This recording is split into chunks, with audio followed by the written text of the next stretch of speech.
Aman Benson. Le journal des stratèges. Boris Kalt.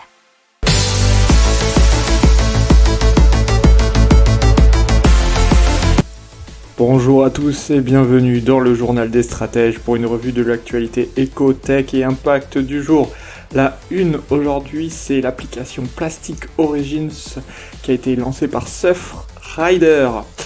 Dans l'éco, le PIB et le déficit public. Ensuite, on parlera du marché auto, puis de la montagne qui se modernise. Dans la tech, on va vous parler de Urban Loop, c'est un nouveau transport écologique.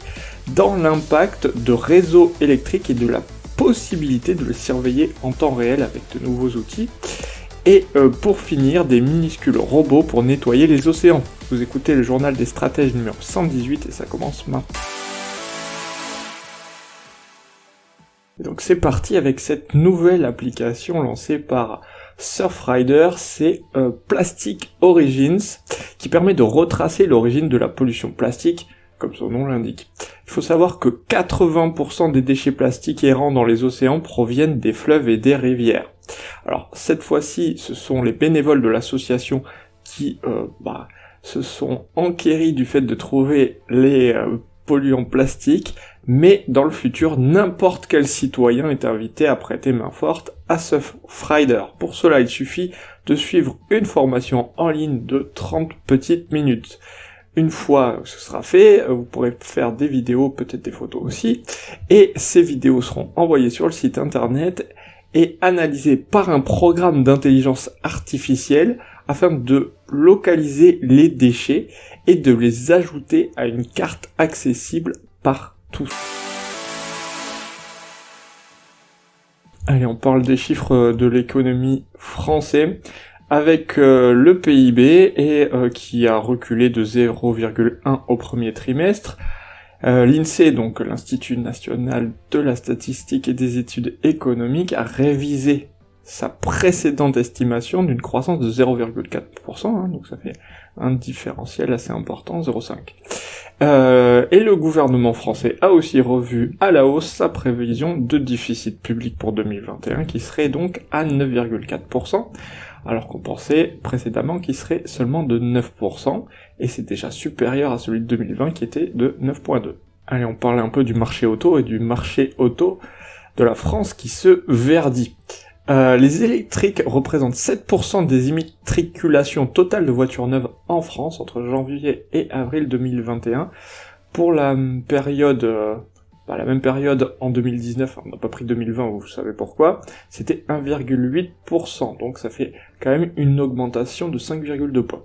Les hybrides rechargeables pèsent 7,3% du marché contre 0,7 en 2019, les hybrides simples 15,7% contre 4,3% en 2019.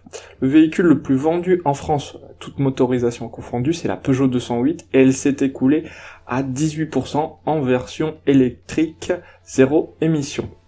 La Renault Clio, quant à elle, c'est la deuxième voiture la plus vendue dans l'Hexagone, et elle se vend à 28% en version e-tech hybride, c'est non rechargeable. Les SUV Peugeot 3008 et Renault Captur sont choisis en hybride rechargeable par 28% et 37% des clients. Alors, le super champion, c'est Toyota, dont la Yaris est à 95% plébiscité en hybride non rechargeable en France. On continue avec la modernisation du tourisme à la montagne, et le modèle tout-ski serait fini avec donc 3 priorités dans ce nouveau chantier: la diversification de l'offre touristique pour attirer la clientèle étrangère et jeune, et l'accélération de la transition écologique, mais aussi la redynamisation de l'immobilier. Pour cela, un fonds d'investissement de 331 millions d'euros qui serait appelé Avenir Montagne, qui va financer les projets en lien avec ces priorités, et notamment la diversification touristique. Alors, le plan propose notamment d'aménager 1000 km de sentiers de montagne, favoriser la mobilité non polluante sur les derniers kilomètres, en développant et finançant des ascenseurs valéens ou des autocars électriques. Et donc maintenant, l'Urban Loop. L'Urban Loop, c'est un nouveau moyen de transport de capsules sur rail, qui serait une alternative plus écologique et bon marché aux moyens de transport actuels. L'Urban Loop a réalisé ses premiers tests sur rail il y a quelques jours, et ce qui est très important, c'est un nouveau record de la plus faible consommation d'énergie pour un véhicule de ce type, puisqu'il aurait consommé 0,05 kWh par kilomètre. Alors ça équivaut à moins de 50 cents par kilomètre. Ces capsules pourront transporter 2 personnes à la fois, mais aussi des personnes en fauteuil roulant ou en vélo. Alors on en est au premier test, puisque les tests il y a quelques jours c'était près de Nancy, et avant la commercialisation il va falloir peut-être patienter un petit peu.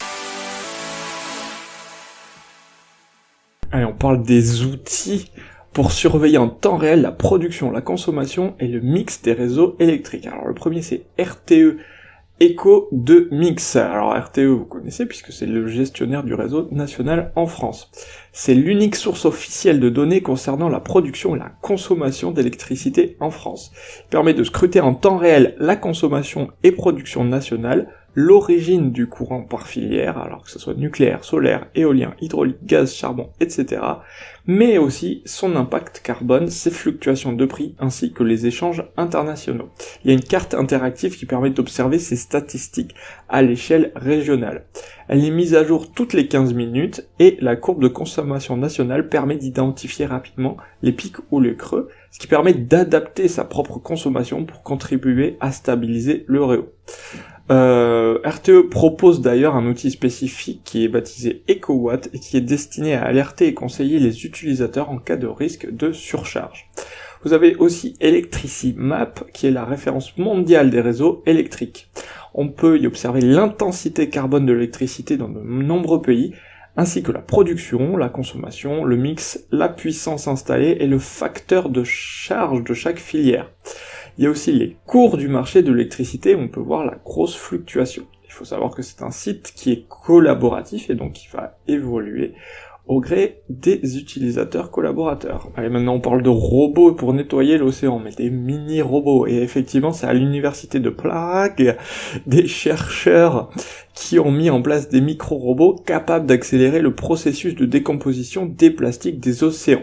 Alors, ils ont présenté leurs travaux dans la revue scientifique Applied Materials and Interfaces. Ces mini-robots en forme d'étoile mesurent 2,5 micromètres. C'est 20 fois plus petit que le diamètre d'un cheveu, donc c'est invisible. Ils se meuvent en autonomie en se propulsant lorsque le matériau est activé par la lumière du soleil. Détruit partiellement de plastique au bout de 7 jours. N'oubliez pas de vous abonner au podcast, mais pourquoi pas aussi à notre newsletter La Lettre des Stratèges qui est gratuite, vous en trouverez dans les infos de l'émission, mais aussi sur notre site internet Aman & Benson Stratégie, rubrique média La Lettre des Stratèges. Voilà, c'est tout pour aujourd'hui, je vous souhaite une excellente journée et je vous dis à demain pour plus d'infos. Ciao.